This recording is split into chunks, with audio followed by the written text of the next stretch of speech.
We'd like to again say thanks to you, our media friends, for always honoring our invitation to come to MIGA for this very interesting press briefing.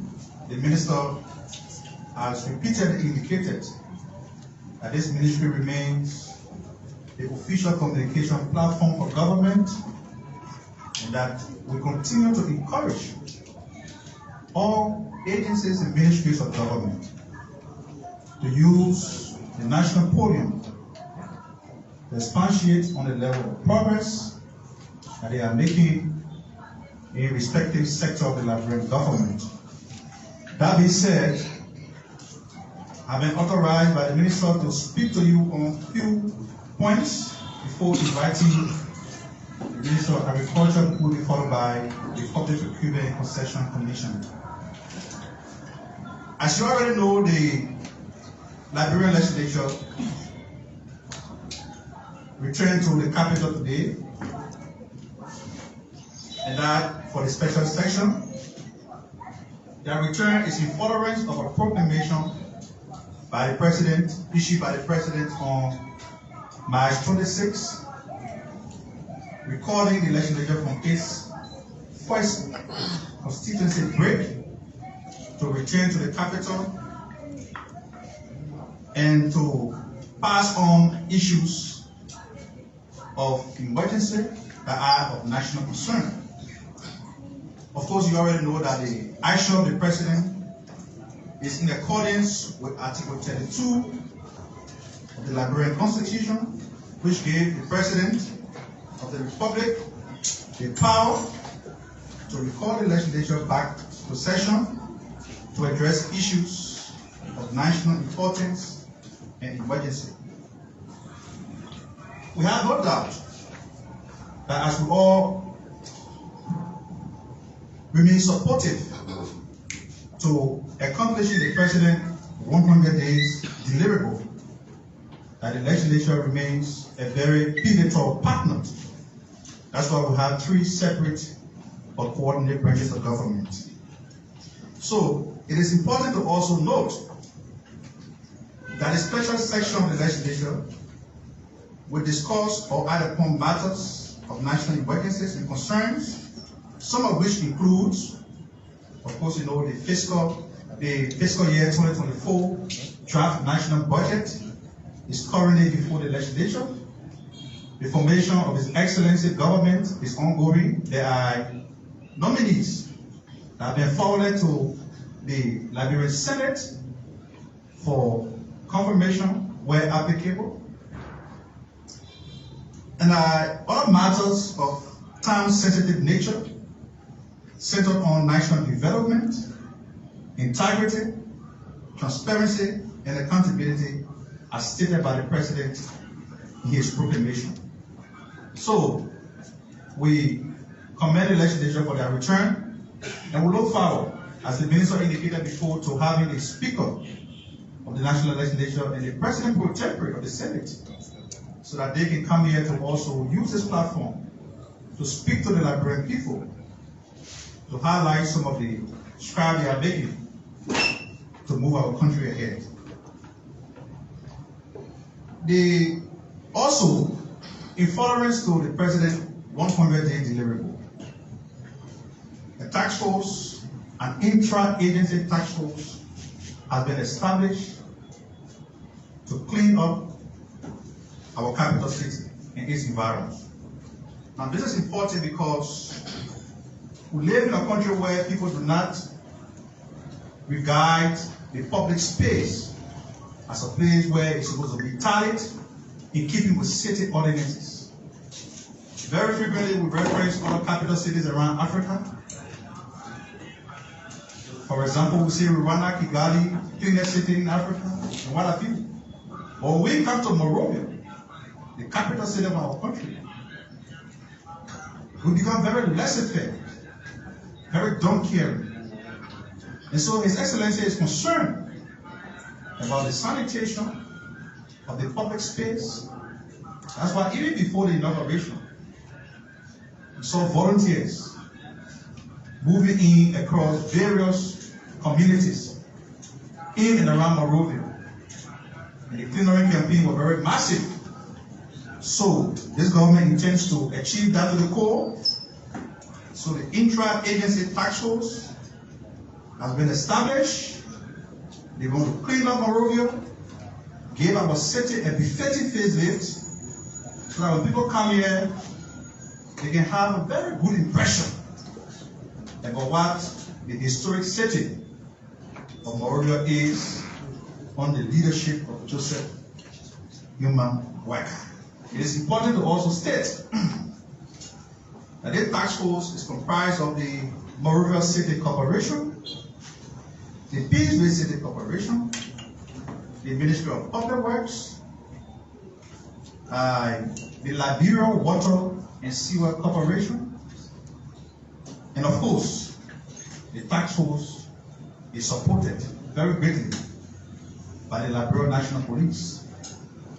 And that is not intended to intimidate our people, but to regulate non-criminal behavior and to also ensure that the work of the task force is carried out smoothly without hindrance. The task force has held several meetings with petty traders, the Liberia Marketing Association, the Motorcyclists and Tricycle Union, and decisions will be made, and we are encouraging all those concerned to act in compliance.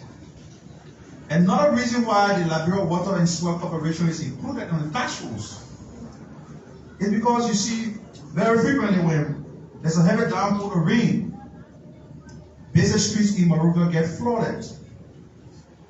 The Liberia Water and Sewer Corporation will ensure that that problem is addressed in the soonest time possible.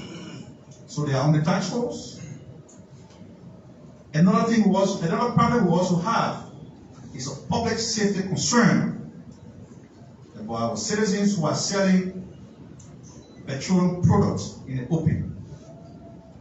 Conversations are being held for possible relocation, and those discussions are ongoing fruitfully.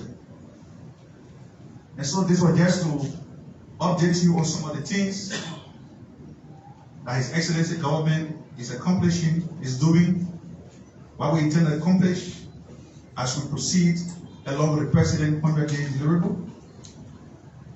That being said, I now like to see this opportunity to invite to the podium Dr. Alexander Luther, the Minister of Agriculture, Republic of Liberia. Dr. Luther.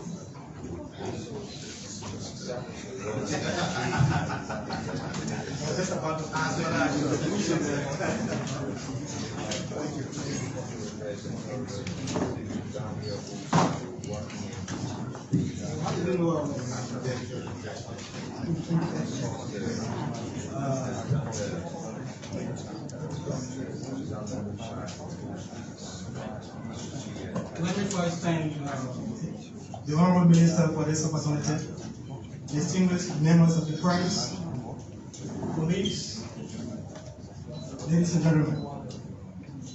As we know, it has become customary in the spirit of good governance for us to appear here to report to the Liberian people what we are doing in our respective sectors. In this same spirit today, the Ministry of Agriculture is here along with the team that stirs the affairs of agriculture in this country to be able to brief the Liberian people on what we are doing in the sector. So before we proceed, let me just introduce my colleagues who are here with me today. I have with me Mr. Solomon H. Williams. He is the Deputy Minister for Technical Services at the Ministry of Agriculture. We also have here Mr. Francis Morba. Francis Morba is the Assistant Minister responsible for Economic Policy and Planning. We are expecting to arrive the Deputy Minister for Administration, Mrs. Antoinette Dove, who will be joining us very shortly. On this first appearance, we want to thank His Excellency the President of the Republic of Liberia for reposing confidence in me and my team to stir the affairs of a sector that he knows better than any other person in this country. As we all know, His Excellency was one time Minister of Agriculture. Before going to that position, he had worked through the sector from production, value addition to policy making. So we are honored to be standing here today to represent a sector that he better understands than we do. Let me also thank the minister again and the Mika family for creating this platform on which we stand to let the public know what we are doing in our respective sector. As we begin this briefing on this first appearance, we will first of all want to take the Liberian people and the listening audience to what we plan to do in the sector, what we are doing now, and some of the challenges that we experience that may hinder our progress if they are not addressed. We want to begin by telling the audience the National Agriculture Development Agenda that the current leadership of the Ministry of Agriculture is working on and intends to launch by the 15th of May this year. When that plan is launched, it will not only direct investment of the government, but also provide guidance for our development partners who support agricultural development in Liberia. As we all know, agriculture has become a critical aspect of the President's arrest agenda. If you look at arrest, agriculture comes first, rule of law, road, education, sanitation, and tourism. Being the first in the agenda, we feel agriculture should be given priority because of its significance, not just to allow us to attain self-sufficiency in our own food production, but also because of its potential to generate wealth for the ordinary people and the economy in general. So today, on our National Development Plan, we have sought to focus on key areas that will sustain the growth of this economy, make Liberia self-sufficient in producing what they eat, in doing what they do to generate income, and in ensuring nutrition security of this country. So we have 5 categories of areas. On the plan, we are going to be focusing on food crops. And for food crops, we mean those commodities that we produce from the farms, go through processing, and go to the table for our eating or consumption. And this plan is going to be adopting what we call the value chain approach to agriculture development. By value chain approach, we mean we are going to be attacking or targeting agricultural development, beginning with production, aggregation, processing, marketing, and consumption. Along the production end will be the farmers. We want to be able to say, well, you are a farmer, you are producing. When you produce, you should have some group of people who will get to you at the farm gate, purchase what you have produced, take it to a processing plant, and that processing plant will be able to process it, and those who are involved with marketing will purchase the processed commodity, take it to the market, and for us, the consumers, go to the market and buy what we need for our households. So that value chain approach will be used in all of our development strategy. For food crops, we have prioritized 4 specific areas or subsectors. The first of those subsectors is rice. We all know how significant rice is. And those of you who listen to the President's interview with the BBC, he said, At the end of his 6 year of stewardship of this country should be 70% self-sufficient in rice and 30% dependent on importation. It is a challenge to us as Minister of Agriculture and my team to ensure that the vision of the President becomes a reality. So in this vein, we have decided that at the Ministry of Agriculture, over the next 5 to 6 years, we want to be able to develop 50,000 hectares of lowland that will be dedicated to the production of rice. When we succeed in developing these 50,000 hectares of rice for lowland for rice production, it's going to drive us to what the President wants to see in this country. Those involved with rice production, like I said, it's going to be a value chain approach. We want to make sure that these 50,000 hectares are formed within the cluster. And we are going to be organizing production units that will support cultivation along these clusters. Each of the production units will be associated with a processing plant and other service centers that will provide them mechanization services. We have said at the Ministry of Agriculture, we've told our development partners that we are no more going to be giving our farmers cutlasses and hoe and tell them to go and produce. What we're going to be doing on our plan will be organizing our producers in the smaller units, putting them in the production units and developing the infrastructure that support production of the commodities that we are targeting here on our plan. So besides rice, which is our critical commodity for consumption, we also want to be able to increase the income level of farmers and smallholder producers in the rural community through cassava production. Cassava is one of the key commodities that's making income right now in the rest of the world. There is huge demand for cassava and finished cassava products. So what we want to be doing over the next 5 to 6 years will be to develop 20,000 hectares of land for cassava production.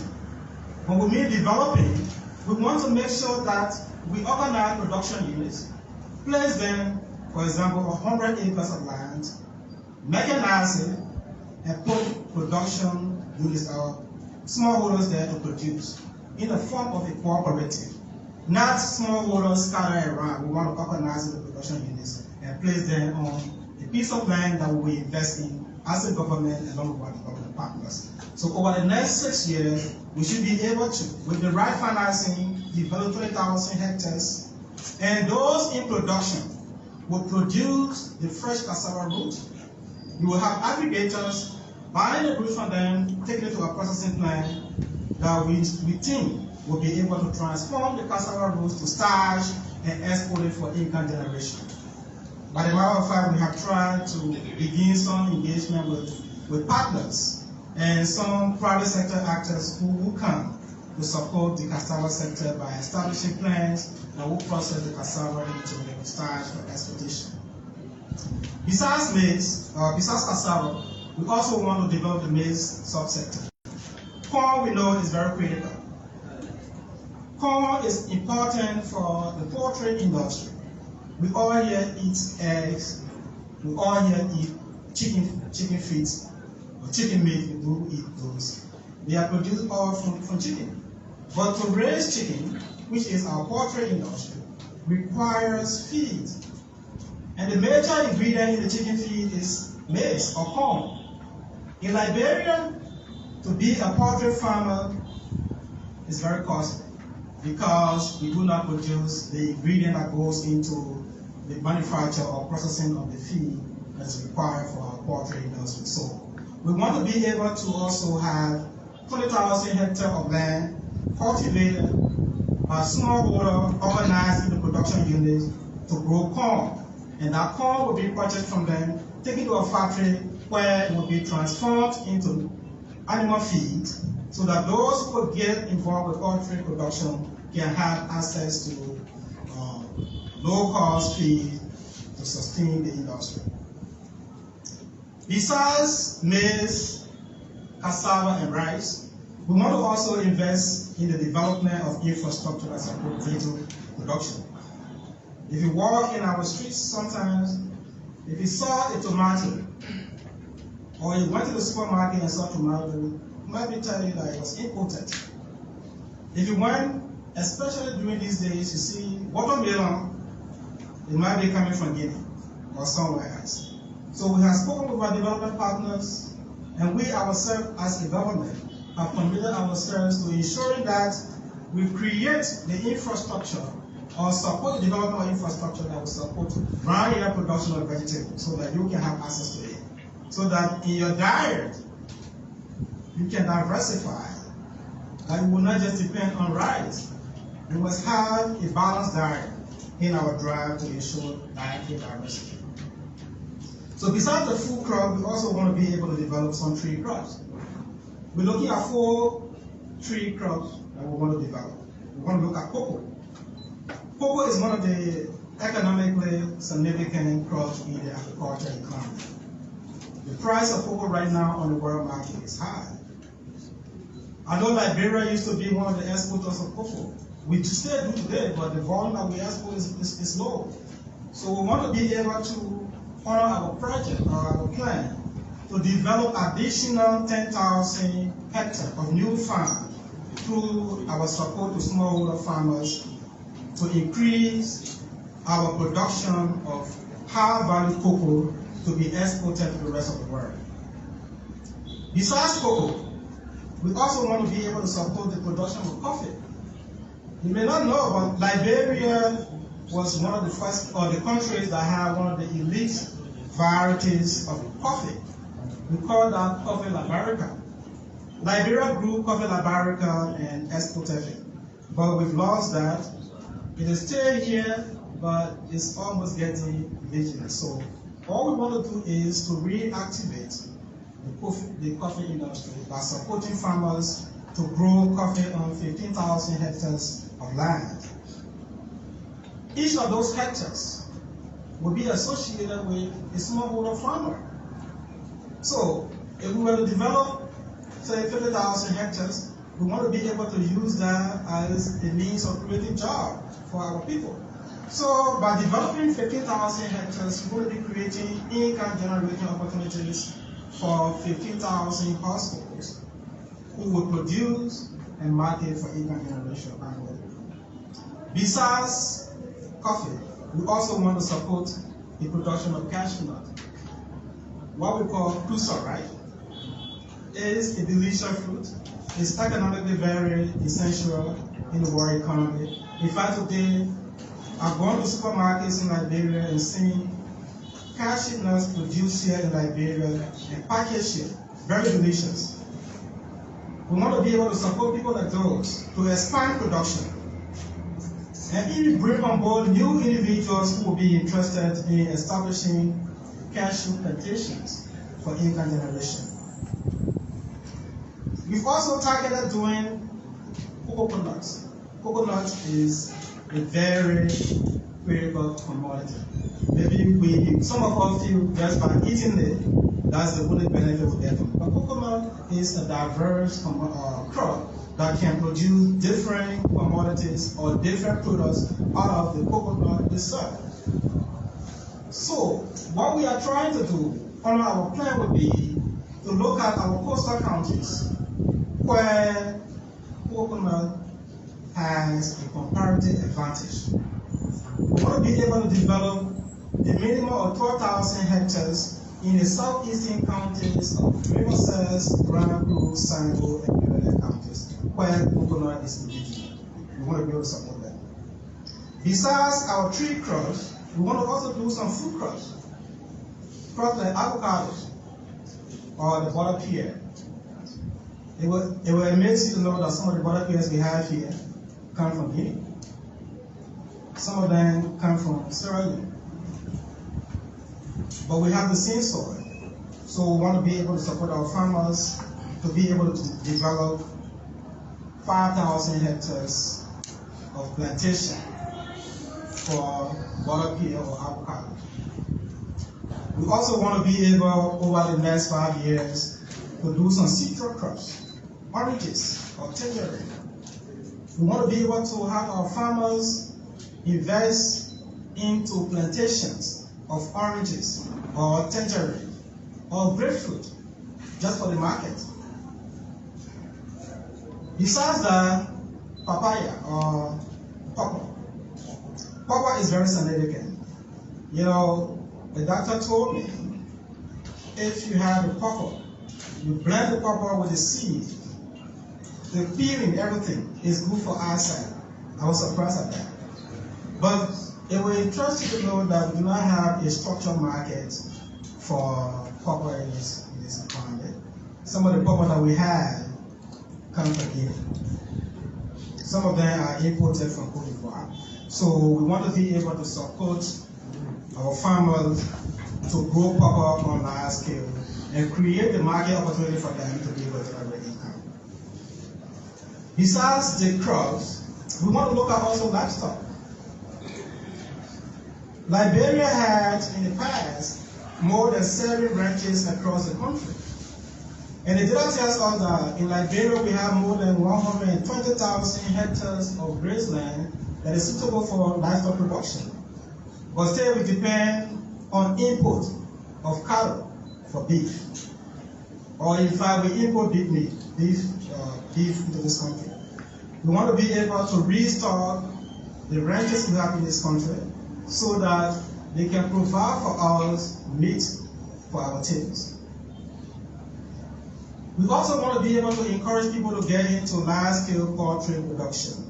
I think you heard the president speak on the BBC. He said when he was Minister of Agriculture, they never imported chicken egg. I think that should be a challenge to us. We want to make sure that before the end of the 6 years, no chicken egg will be imported. And we are going to do that. Personally, I don't like chicken feet. When I see people buying, importing chicken feet, it tells me, I just have my own view about it. I just don't buy it. Because I feel that the chicken feet should be used and ground for something else. But it's a critical commodity for us, consumption commodity.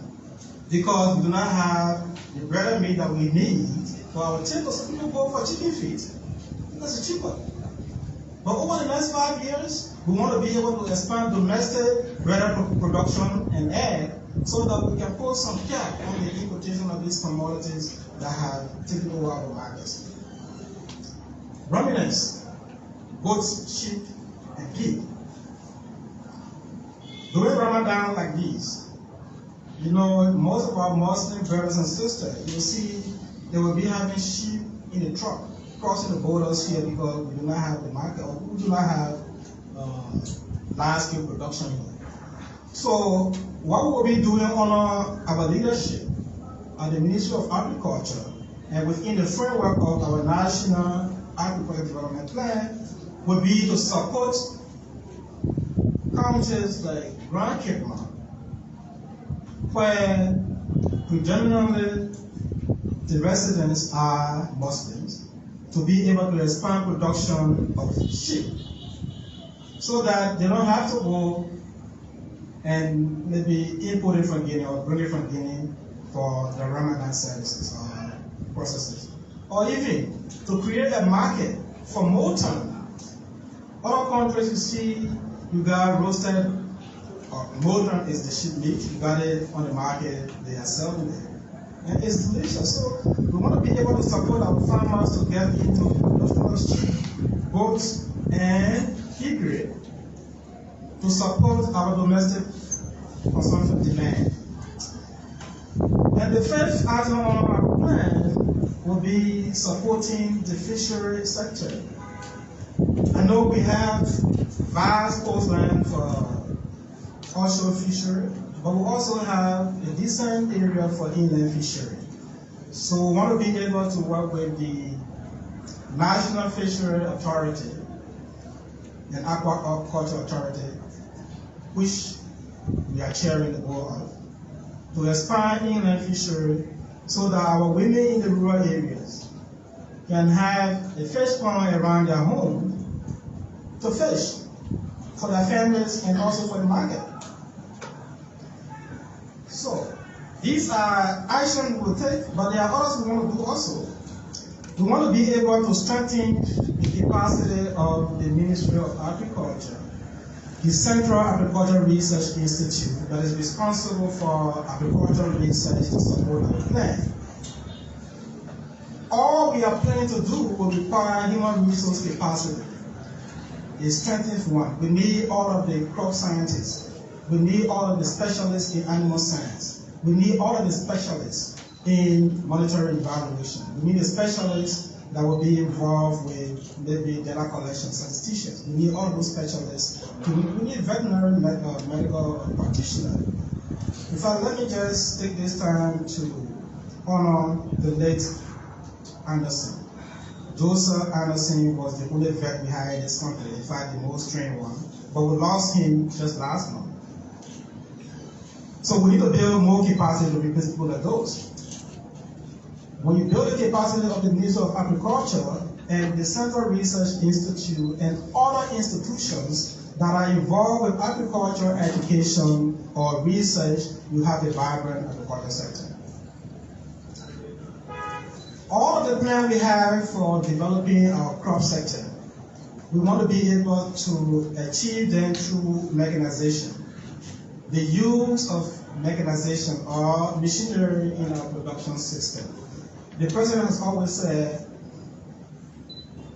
if you want to have the young people interested in agriculture, you cannot be dependent on cutlasses or hoe because the labor is just so difficult.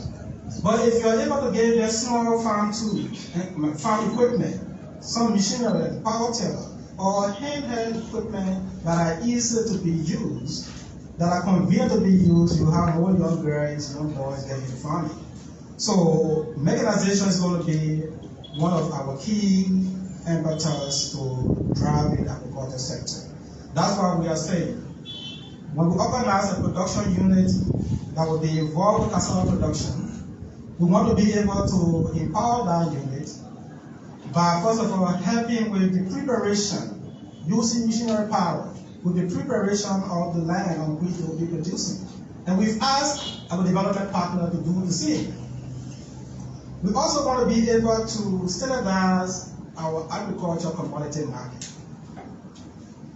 You see, if you went to the booths around where we sell our agricultural commodities, what you will see will be, personal experience. I went to the booth around the Cabinet Junction where they sell watermelon and other fruits. The lady took her a bottle of watermelon, she lifted it and hit it. She said, oh, this is for $10. Then she took out another one, she lifted it and she said, this is $1,000. So I said, but then what is the basis for setting a price? Well, she said, but this one happened, this one is good. I would just laugh about it. But you see, it is a major challenge. You go to the market, you see the pepper is on par, sell pepper by par. But we think if we are able to standardize our marketing system, where the lady in the booth there will have a skill that will weigh the watermelon and say, okay, this is 10 pounds. And 1 pound of watermelon should be 100 Liberian dollars. And you got 10 pounds, you know that's 1,000 Liberian dollars. If that lady is able to say harvest 1 metric ton of watermelon, we know that's 1,000 kilograms. And if she knows that 1 kilogram of watermelon sells for $200, she's able to predict her income depending on her harvest or what she wants from the market. So we want to be able to train our farmers, not farmers, but our traders in the sector to use skills to measure what they sell. We also want to be able to develop a strategy that will enable each of our counties to be specialized in what they do. We look at it on comparative advantage. And on that basis, that's why we thought the southeastern counties would do good coconut. Because if you went to River Cess, you went to Grand Prix, and on the beach side, you see a lot of coconut plantation already. That means the soil is good for that. Because of that comparative advantage, we should be able to associate counties with what they can do better. So we want to be developing a clear strategy on county level or regional agricultural development. We also want to be able to empower our agro business entrepreneurs to expand their businesses. But we want to do that by increasing their access to finance. We can enhance that by establishing a specialized lending institution. That is why on our plan, we want to be able to establish what we call the Agricultural Enterprise Development Bank.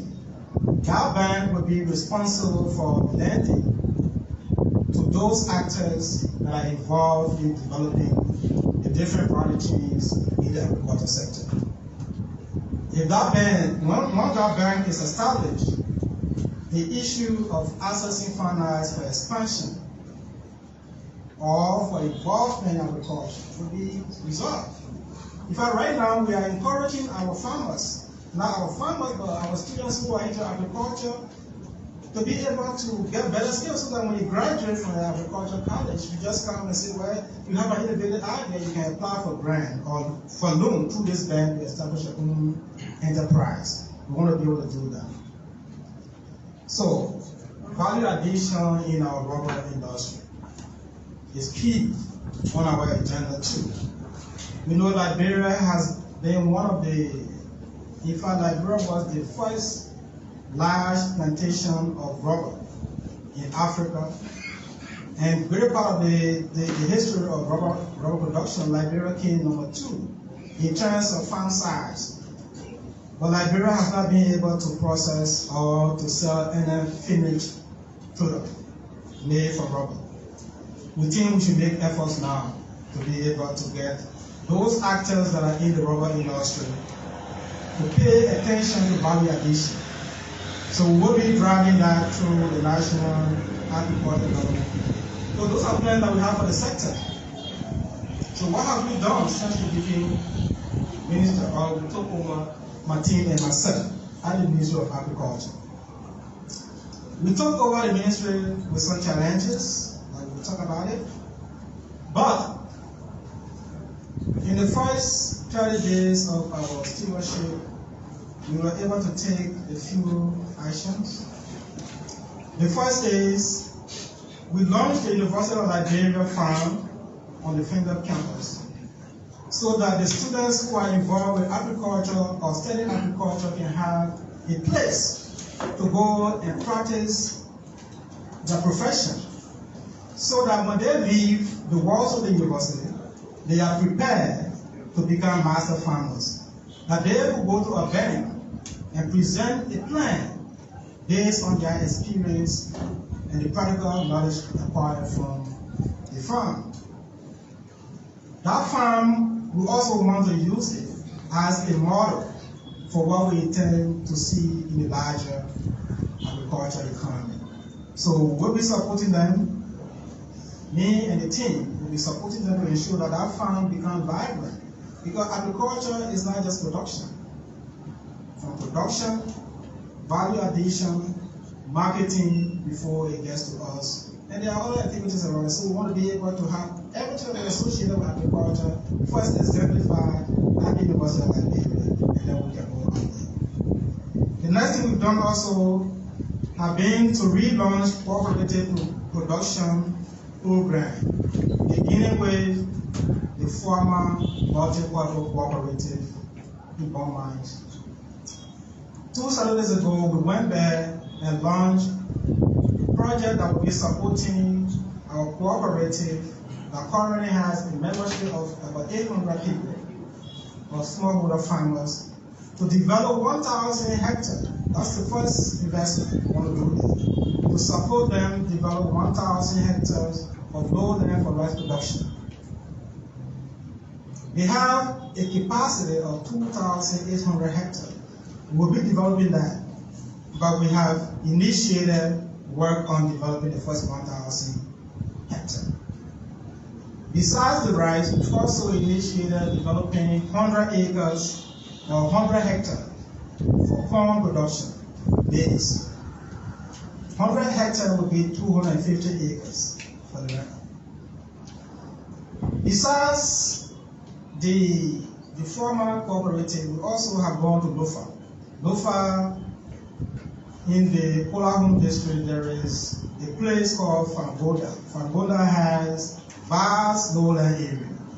So my team has gone there and identified 200 hectares of lowland that we intend to support smallholder producers through the cooperative development for 200 members of the cooperative that have operated the land.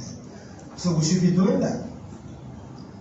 In the cassava value chain, we've also identified 320 hectares to be developed in 4 counties: Bond, Grand Cape Mount, Magibe, and most of other counties. These 320 hectares will be associated with 320 smallholder farmers operating in a group as cooperative, but each of them owning a hectare on our production site. We've also been able to complete the mapping of lowlands in Nema County. As we all may be aware, Bond, Lofa, Nema are the full basket counties, and we intend to ensure that they regain that status and make us self-sufficient in our food production. So we've identified a couple of lowlands in Nema County that we will be supporting through the government-owned investment and investment through support from our development partners.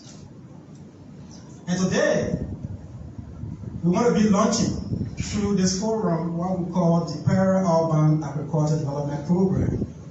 And that program will be piloted in 3 cities: Monrovia and its environment, Kakana City, Banga City, and Danta City. The intent of the Peri-Urban Agriculture Program is to help our city residents develop the worklands they have at their backyards.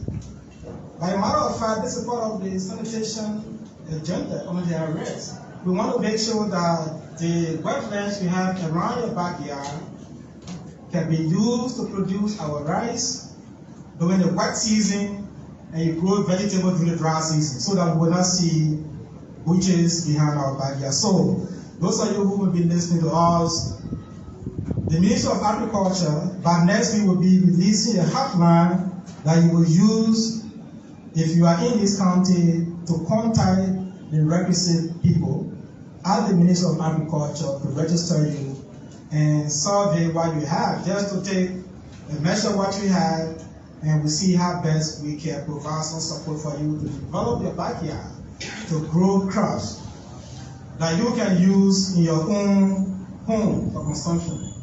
If you produce more, you sell some. We'll do rice, we'll do vegetables.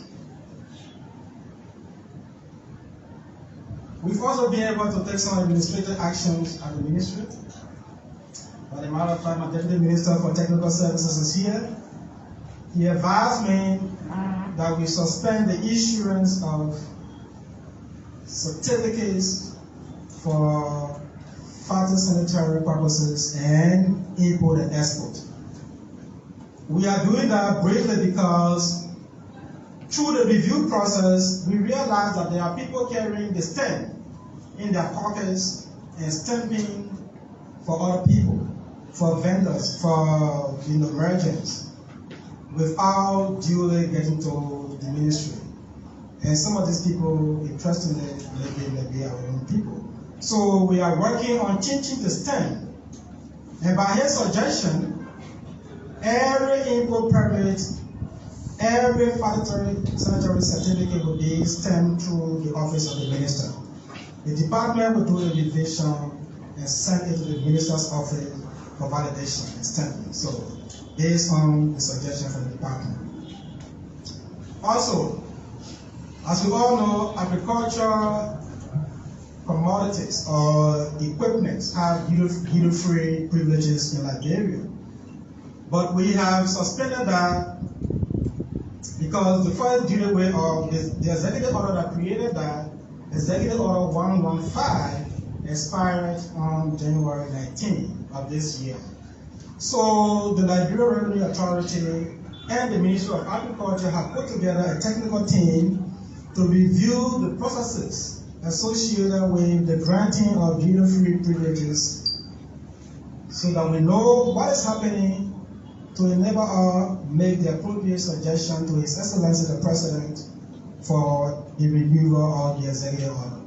So all those our partners, all those other actors who are bringing in agriculture, equipment and other things, we have to clear it and then all wait for us when the executive order is renewed, then we can sign off on that, because we are currently reviewing the processes that are associated with the executive order to make the appropriate recommendations.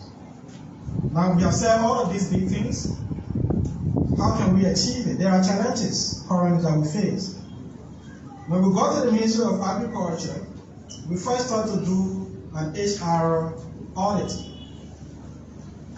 And the truth is, the ministry is currently facing human resource deprivation. We have on the payroll, active payroll, salary receivers, 373 persons on payroll. When we did the review, the audit tells me we have 82 persons on payroll with the title security. We have 35 persons with the title driver. Out of the 373 active payroll staff, we have 117 of them who are ready for retirement. That means they are on payroll now, they are not doing anything because they've reached the retirement age. So, the active workers are limited. If we have to move forward, it will require building those capacities in key areas.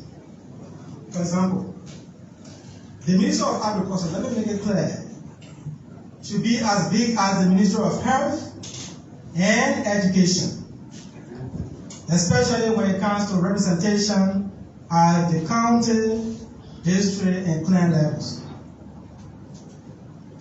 The Ministry of Agriculture needs to have 100 district agricultural officers across the country.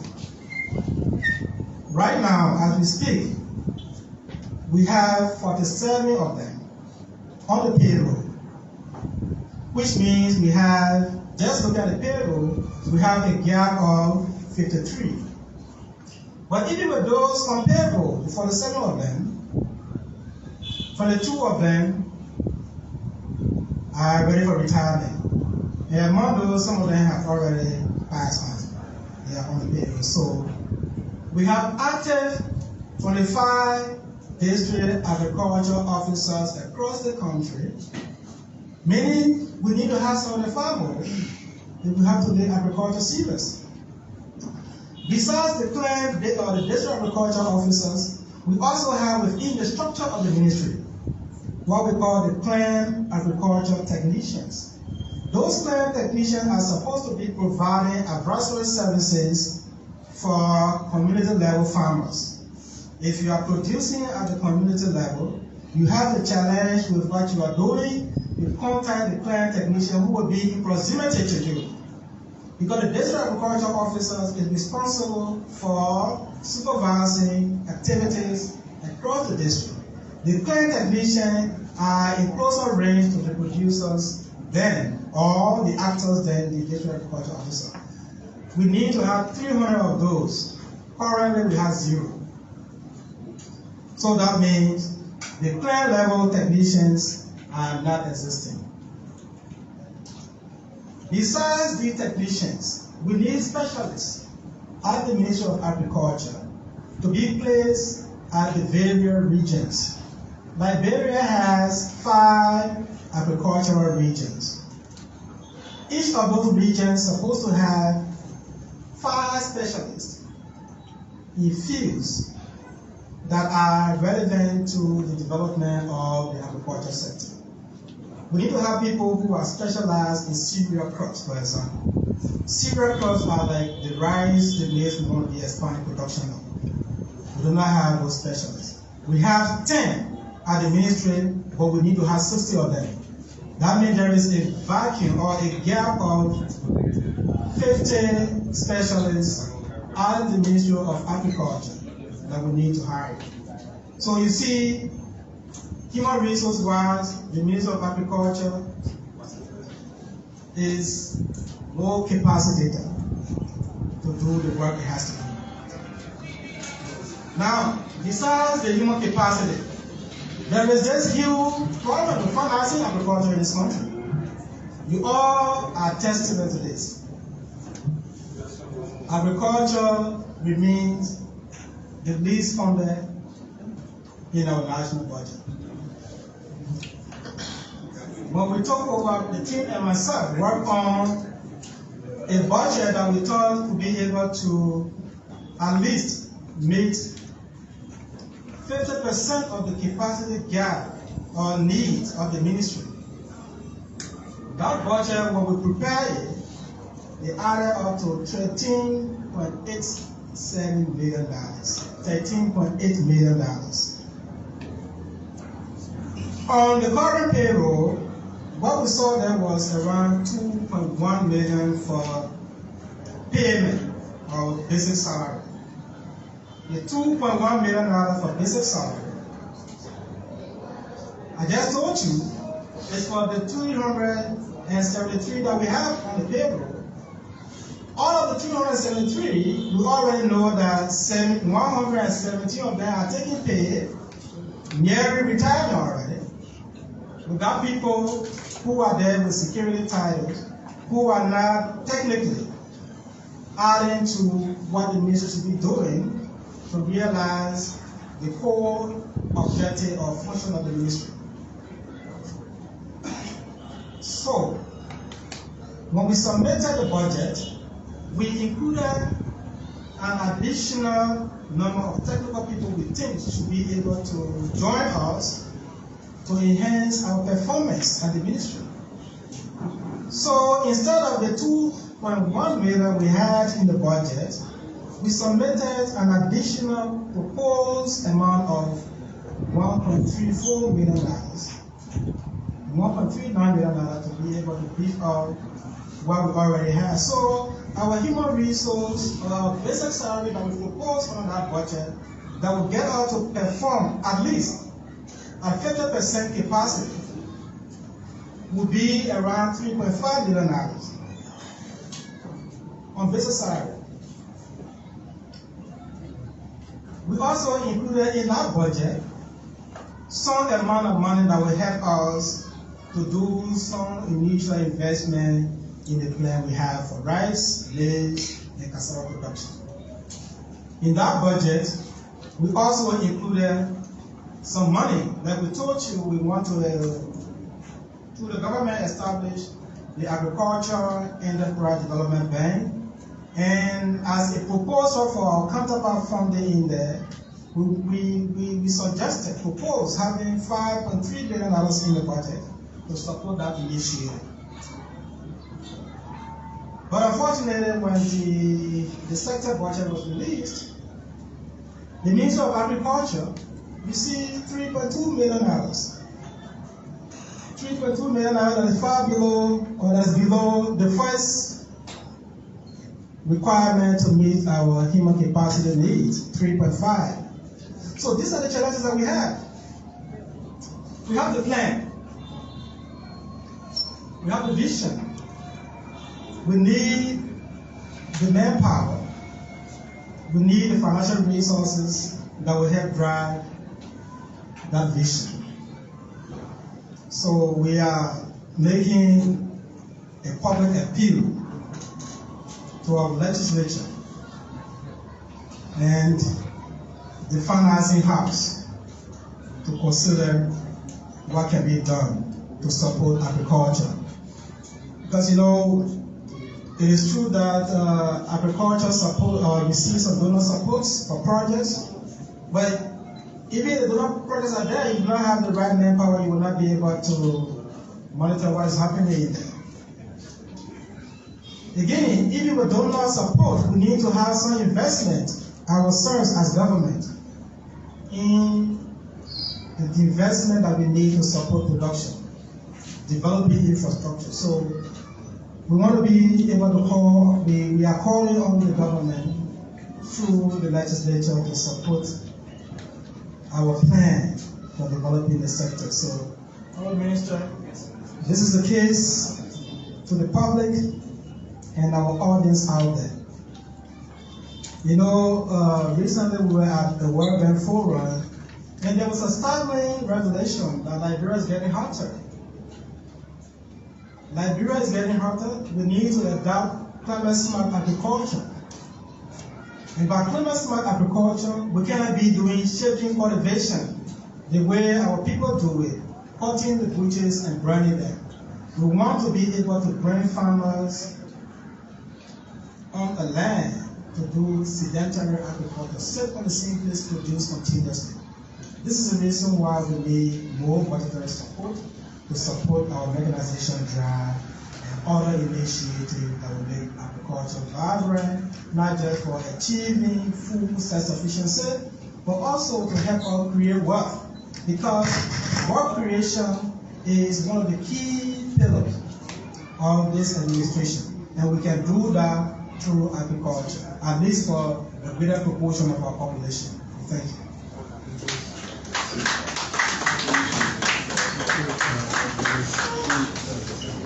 Okay, that was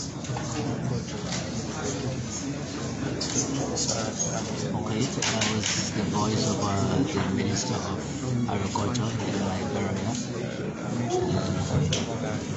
Thank you very much, Yeah, the Dr. Alexander Muta, the Honorable Minister of Agriculture. Without much, we will now invite to the podium.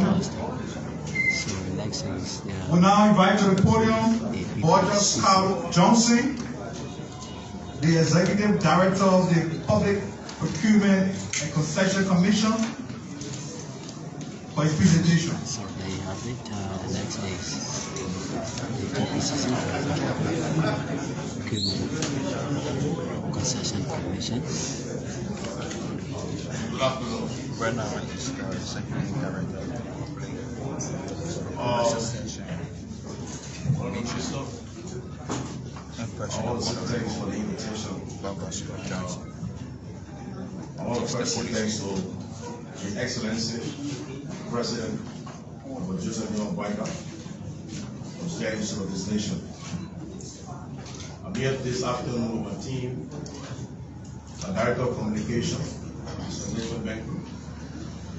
There you are. We know you. Director of Communications. And my Special Assistant, Mr. Desmond Hill. You're welcome to me this afternoon.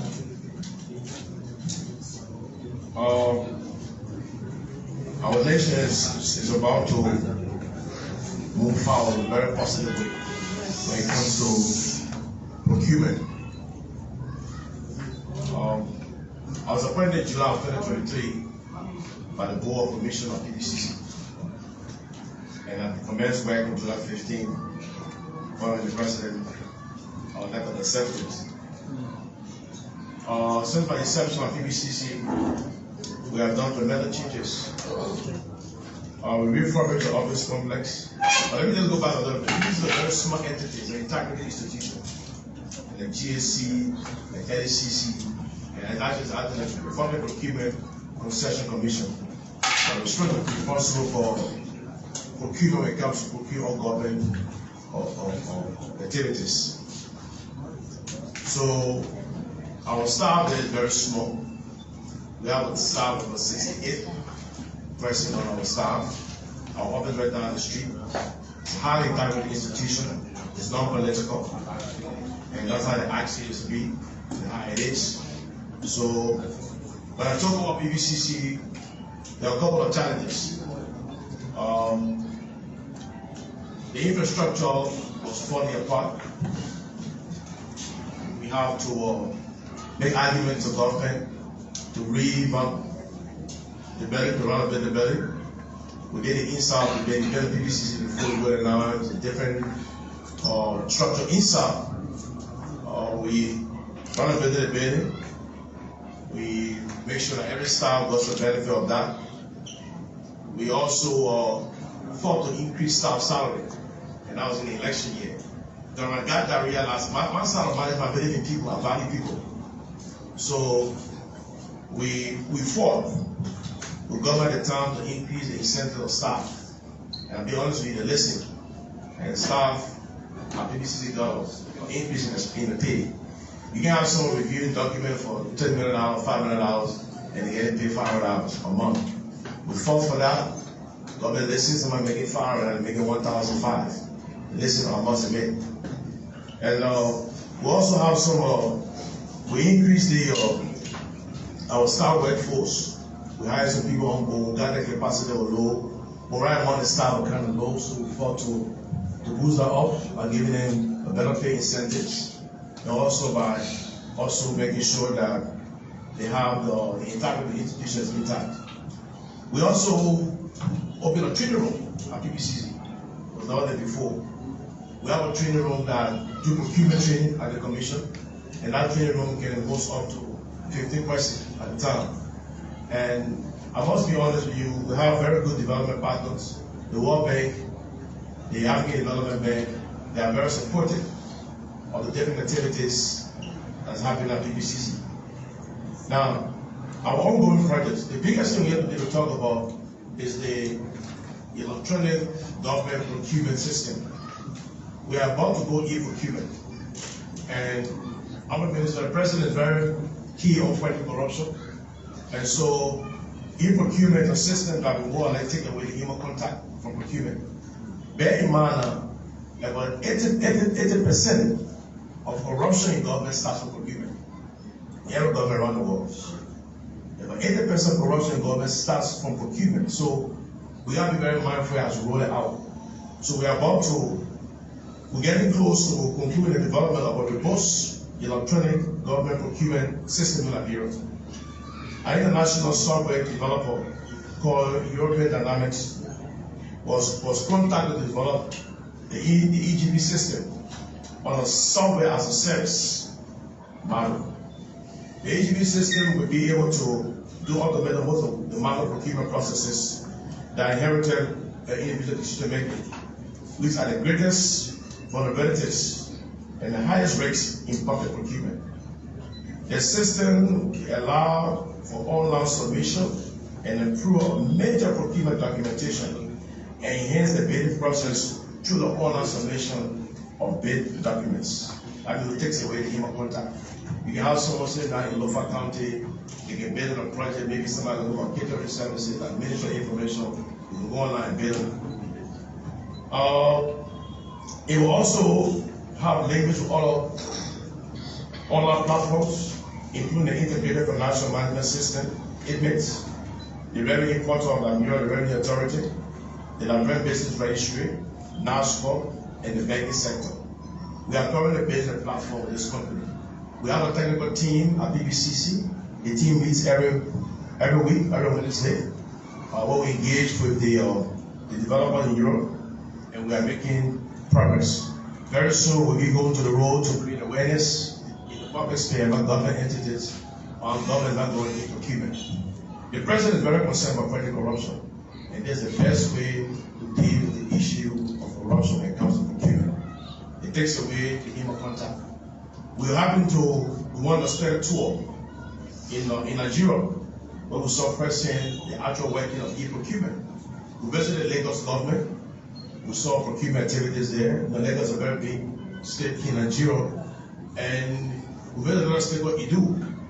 And the folks that use e-procurement, they have seen a whole lot. They have seen the result. They have seen the resources, and they have seen the challenges are being controlled. So they're making tremendous progress as relates to that. So we want to bring the same thing back in Nigeria. I think we're the only country in the sub-region that's still using the manual procurement processes. So we are going to go live when it comes to e-procurement. And we also we are hoping to go live this year, August. We're going to do the dry run sometime in June of this year. We'll do the dry run. The e-procurement is going to go live in August, and we'll be piloted to 6 ministries. Those ministries are initially we started with 6 ministries. The Ministry of Finance, or 6 entities, let me say, the LRA, Liberia Revenue Authority, the Ministry of Public Works, NASCO, Ministry of Health, and of course PBCC. Gradually, we bring along all of the other entities and ministries. We'll roll out gradually. It's a gradual process, but definitely it's going to happen. We have 143 ministries, agencies, and commission in this country, and we started the first 6. And as we roll out the first 6, we are hoping to roll out the other ones gradually. It's a gradual process. That's what we're back upon right now. The World Bank is funding this initiative, which basically seeks to procure, install, and deploy the e-procurement application to all institutions of the government of Liberia, with the objective of increasing effectiveness, efficiency, transparency, and integrity in public procurement. That's the whole idea. The idea is to increase effectiveness, efficiency, transparency, and integrity in the procurement space. That's very critical for our development. You see, when this happens, the IMF want to see that we are doing things the right way. The procurement process starts this way. When you do your procurement plan, you send it to the Commission, PBCC. We have that plan documented. And then you come back and say you want to do this, you want to do your procurement plan, have this and different activities you want to achieve in the next 12 months. So we more or less try to look at a plan, advise you. Then you come to something called procurement reporting. After you have gone through to do your expenditure, you got to report on those activities in your plan. And then IMF, they are very concerned. IMF is the International Monetary Fund. They are very concerned about seeing procurement reports reflected on our website. It's very important for us. So when that happens, that's what happens for Liberia. It increases our country funding for some of the international donors. You see that Liberia has now transparency, integrity is strong, something called the SDR, the Special Drawing Rights. We get more funding for them. So they are holding us accountable to make sure that this things happen. And then also we are currently trying to validate the Act, PBCC Act. Not every 10 years we have to validate the Act. So the current Act is for 2010. We are now on the road doing the validation of the current Act. So when we're done with the validation of global Liberian lawyers, we subject matter technicians for PBCC, we're given the responsibility to review the current law and propose an amendment to address the new innovations in public procurement, which include sustainable procurement, e-procurement, and gender procurement. The law has been drafted and is undergoing stakeholder validation. This is intended to do stack checking of the stakeholders' experiences with the PBCC, implementation, make recommendations for further actions and improvement prior to the submission of the draft act to the lawmakers on national legislation. The first year of the validation was already done. We did downtown, that was done in downtown Iman County, where we brought people from Lofa, Nema, Mangibi, Benji, that was Zone 2. Then when the Grand Basso, Grand Basso, River Salo, Grand Good, River G, to our section. That was on sometime last year. We're now about to do the last phase of the validation. That's in Mosurado. And Mosurado has the biggest portion of procurement practitioners than the other ministries, agencies, commissions will be in Mosurado. This week, the 4th and the 5th, we're bringing folks from Bapuru, Gomi, and Kidman to join folks in Mosurado for us to complete the validation process on this side. So we are making progress on that. And then we have PBCC is currently involved with the implementation of number of activities in educating the public and various stakeholders about what we do at PBCC. There's a planned massive procurement awareness to be carried out in communities, universities, intellectual centers, and the legal counties to showcase the work of PBCC and to inform the general public through radio talk shows, drama, jingles, town hall engagement to sensitize the public about the workings of PBCC and the implementation of the Public Procurement and Concession Act of Liberia. Our partner, the UNGP, is very supportive of this. They are a very good partner, and we are working very closely with other development partners to showcase these things. So I won't take much of your time. Procurement is to the point. So at this time, the minister, we will be on the road, like I said, to talk about e-procurement. And as a nation, we will launch this. It will definitely boost our country image when it comes to fighting corruption, and when it comes to making sure that we get value for money as it relates to what government spend out there in the public space. We have a situation where there have been issues with procurement, to protect the integrity of the institution during the second round of the elections in 2023.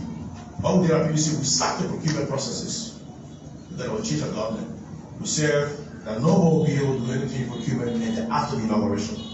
We put up a cycle in November after the second round of the elections. When there was a change of government, we instituted a cycle to start all procurement activities after the election, after the inauguration of the incoming government. There were all kinds of public space to say this and that, but as an integrity institution, we have to protect the integrity of the institution. So you have 12 months to do the expenditure. We waited until now, the change of government, no, we said no. You have to wait, you have a new team coming. The new team have to make their own decisions. This afternoon I got a letter from the Ministry of Health. At the time they were trying to do something, I said no. And that's what makes procurement important. As an integrity institution, we don't get involved too much into the politics. We come there to do our work. The Summa team, but it has integrity. That's the most important. So I won't take much of your time. As a minister, I want to say thanks for this opportunity. I will be back again and talk about e-procurement. I want to say thanks.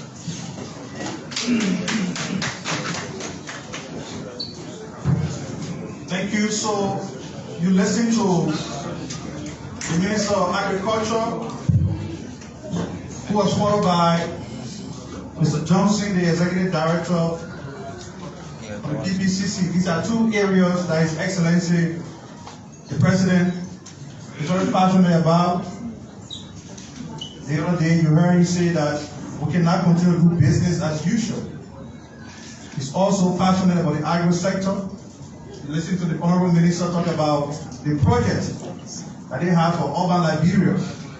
That if you have a wetland behind your house, you can call the hotline from the ministry and it will come to help you develop that land, and you yourself will benefit from the crops. If it's too much to consume in your home, you can be able to sell it. That's part of the President Mohammed is deliverable. So we will now turn over to the Director of Public Affairs, Mr. Famula, who will respectively take your question. We appreciate when you to please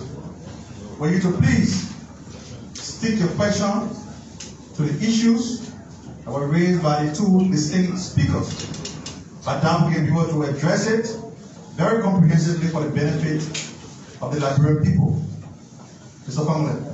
Thank you, Minister. Freedom the Minister said one question. And also we are doing your question. Minister, Executive Director, should quickly rule of 3 questions. Thank you so much. So my name is George Nomo, and I report for KCD Liberia. So my question is to the Minister of Agriculture.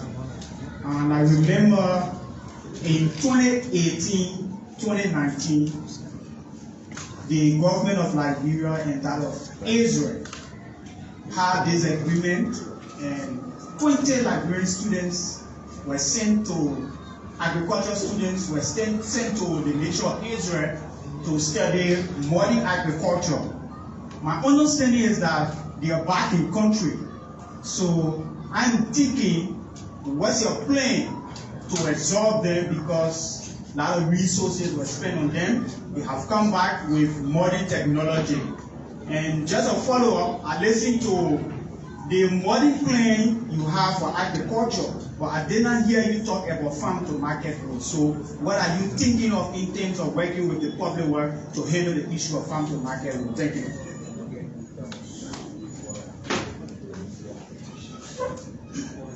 Thank you. Good afternoon. My name is Desmond William, and I report for Liberia News Network and India TV. My concern is my concern goes to the boss of the PBCC. In the spirit of good governance, we are admitted that 80% of corruption in government starts from PBCC. We are that's a start from procurement. Right? Start from procurement. We are also concerned about your new plan for procurement services in Liberia, talking about digital online procurement building.